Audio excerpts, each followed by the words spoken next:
He kōna ipurangi tēnei nā te reo irirangi o Aotearoa. Hi, I'm Jan Halregel. Welcome to the Sportsman of the Year, a Suburban philosophy. Just a warning before we get started, some of the language can get a bit tough at times. I am from West Auckland after all. And we also talk about some stuff you might find upsetting and some stuff you will hopefully find funny. So take care of yourselves, okay?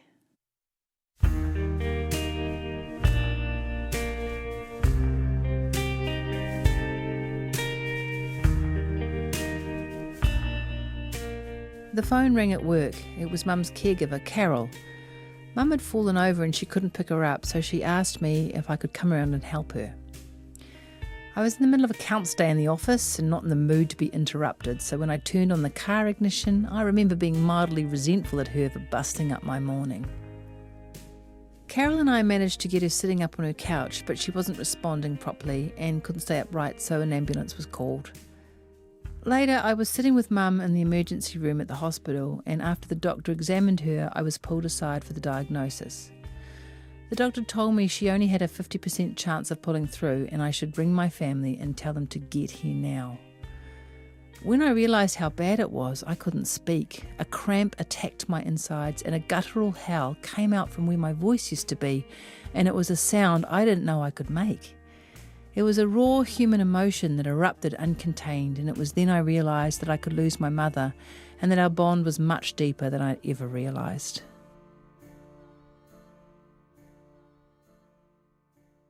Mother-daughter relationships can be fraught and difficult, and for a while my mother and I were definitely in that category. We had a tumultuous time when I lived at home, and we were always arguing. We both had loud voices, and I'm pretty sure they carried comfortably across the suburbs of West Auckland and perhaps into South Auckland too. Strange thing now is that I can't really recall what we were banging on about or why we were going head to head in the first place, but we made a good go of it. It has taken me a long time to come to terms with our relationship, and for many years I considered her to be a very difficult woman to be born to. I often thought to myself, I would prefer someone else to be my mother. And sometimes, shamefully, I would say that out loud as well. Empathy, it seems, was something that was profoundly missing when I was young, and I regret how I acted. I know Mum didn't feel good about how we behaved either. Teenagers with anxiety can be quite angry at the world, and because my mum and I both had a touch of this affliction, well, that does explain a lot, and it's easier to forgive and move on when you understand why. Mum believed in me way more than I ever did, and when I was a teenager, she pushed me to try things I thought I couldn't do, which is probably why we sparred so often. I know I frustrated her with my dark moods and snide remarks about how stupid I thought her ideas were, but having someone believe in you with such blind faith when you were growing up goes a long way to developing an inner confidence that you can draw upon later. My mother was one of the best child wranglers I have ever met, the epitome of a child whisperer. Give her a screaming newborn and she would have it relaxed and sleeping in a few minutes. She also knew how to make a place feel beautiful and comfortable. She grew indoor ferns, which were like bursts of green fireworks around the place, and I thought they were simply magical.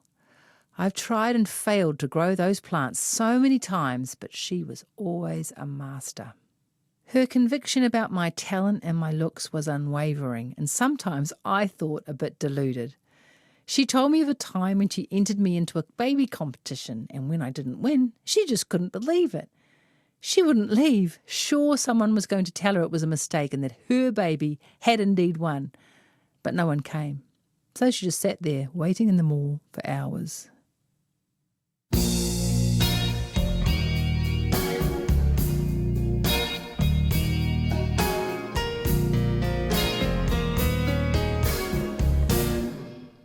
So you said I had a problem.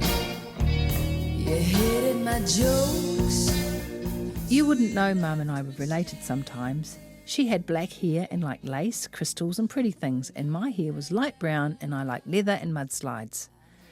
She gave me a bridal doll as a present for my 5th birthday, and I was very upset about it, as I didn't want a stupid doll dressed in a wedding dress.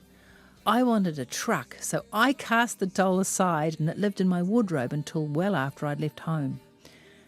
One day I had to pick it up because my mum wanted my old room cleaned out, so I took it back to my place and showed my kids. They thought it was really creepy and it freaked them out, so it was banished to storage and it will stay there until I figure out what to do with it.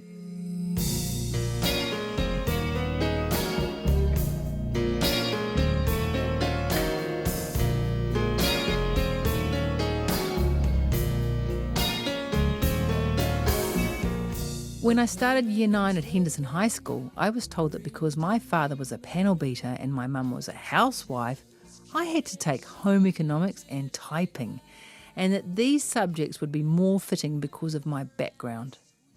I was heartbroken, as I wanted to take languages and fine arts because my brother Rob took those subjects and he was my hero. My mum went down to the school, tore up the administration department and told them I was to study art and languages, and that was that. So I did. Henderson High had a great art and music department, and that gave me a taste of just how exciting a creative life could be. I had some amazing teachers, Dennis Greville, Judy Darragh, George Balogi, and of course Nigel Williams, my music teacher. So really it was a great place to start. I knew in my heart I was always destined to live in a creative world once I could find my way out of the shadows. Mum would always agree that I should try to live whatever dream I had. When I was around 16, Mum organised, against my will, an audition with singing teacher Dame Sister Mary Leo. After my interview, Sister told me that she would teach me because I could act, and she was impressed that I had turned up to our meeting well-dressed and groomed. But she also said, "You sound like a frog, but we can work with that because anyone can sing if they can talk. They just need to practice." So, since my first lesson with her, I have practiced singing whenever I can and haven't stopped singing since. When young people ask me how they can learn how to sing, I say, just sing. Sing all day, every day, and you will find your natural voice, and then find a teacher who can draw that out of you and help you with a solid technique. I think the reason why my voice is better than ever is because I had one of the best singing teachers my mum could find for me, and I will always appreciate that amazing gift. Mum helped me look after my preschool kids when I was at work, and I would come back at the end of the day to a house which was always calm and tidy, and my boys were well fed with homemade vegetable concoctions and totally chilled. They really loved their Nana. On those days when Mum was waiting at my place when I got home, we were all really happy, and it is a time with her I remember fondly. I also think my mum might have come from the future, as she told me a lot of things that were probably considered a bit dotty in the 70s and 80s, but have turned out to be right on point now. She said things like, "No, I won't get you talcum powder, it's bad for you. Antibiotics are to be used sparingly, so unless it's absolutely necessary, you are not going to have them. Toxins and cleaners can cause illness and possibly cancer. Aluminium in deodorants is dangerous. Fresh fruit and vegetables are the best foods to eat, and processed foods should be kept to a minimum. You are what you eat. Sugary cakes and biscuits are not good for you. Plastic is a scourge, so we're not having plastic containers and food wrap in the house. Cotton is better than synthetic against your skin. Stay out of the sun, expect the best and you will get it." The list goes on. These comments have stayed with me, and it blows me away when I read in the news about a scientific study that took years to come to the same conclusion as one of my mother's notions. I don't know where she got these ideas from, but wow, that's some kind of crazy cool wisdom right there. I realise now that she was always the best mother for me, and without her I wouldn't have the amazing life I lead, nor would I have accomplished as much as I have. I really wish I had told her that before it was too late, but you see I didn't, and now I don't know if she will ever know.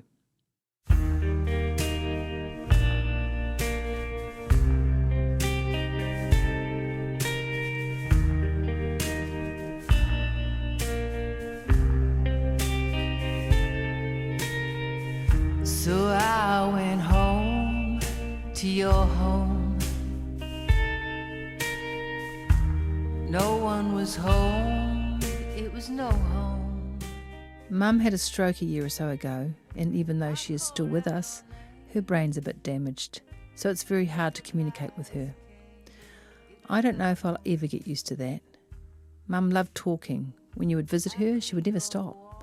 Her favourite mode of communication was the telephone, and on this she would talk to her friends for hours and hours and hours. and it was usually telling them about her children and their accomplishments. She had to replace a lot of phones. I still have the landline now because it was Mum's line. If it ever rang, it would only ever be Mum or Batman, and I still haven't got around to disconnecting it because somehow I keep thinking she might ring me on it one day. And in the quiet, I recall only beauty that you could grow at home. Mum never recovered enough to go home, and we had to put her into 24-hour hospital care. When we carried her into the ambulance that time, we didn't realise that she would never return to her home of 50 years, and she would never see any of her things in the house ever again. I'm sorry, I never told you in time.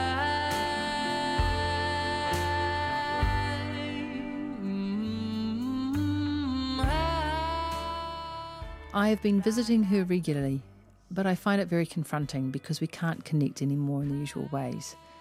I sit there and tell her about my children and work, and she looks at me blankly while she tries to process information that may or may not be part of her reality now. One day I wheeled her up to the piano in the dining room so I could play her my new compositions. She smiled and listened, and I felt useful at last. That day I discovered a new way to communicate with her through music, and it was beautiful. Now I play her new songs I have in development on speakers in her room, and I know she enjoys them. She is the best audience ever, as no matter what I play her, she always says that the songs are great and she loves them. So I went home to your home. One of those songs was called Home Not Home, and it took me a long time to finish it. Every time I tried to write it on the piano, I would break into tears. My poor partner and the kids would look on so concerned and ask, "What's wrong?" And I would mutter something like, "I'm fine, I'm just writing a song, I'm okay." I got there in the end. But the sad thing for me is when I visited Mum to tell her, "I think I've written a beautiful song for you, Mum," she said to me, "It can't be very nice then." Sad emoji. When you went down to the school and said there'll be no home economics for she. Home Not Home is for my mum because it is the best way I can think of to honour her.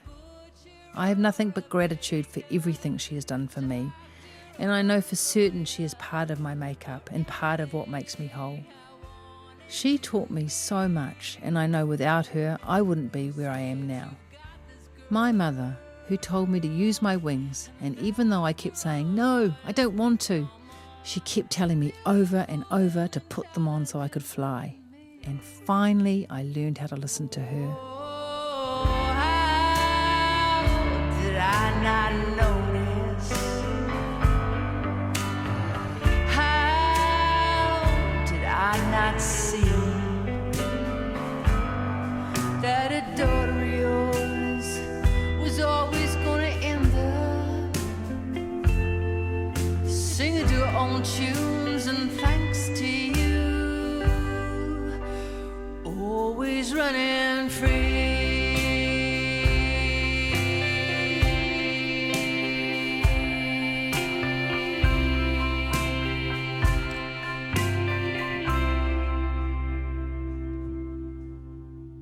This episode of Sportsman of the Year was written and performed by me, Jan Halregal.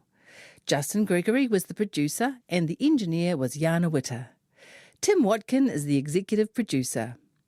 You can get the book Sportsman of the Year, A Suburban Philosophy, which comes with a high-resolution download, or you can get the CD too, at my website, janhalregal.com, or at record stores and bookshops who are stocking Sportsman of the Year.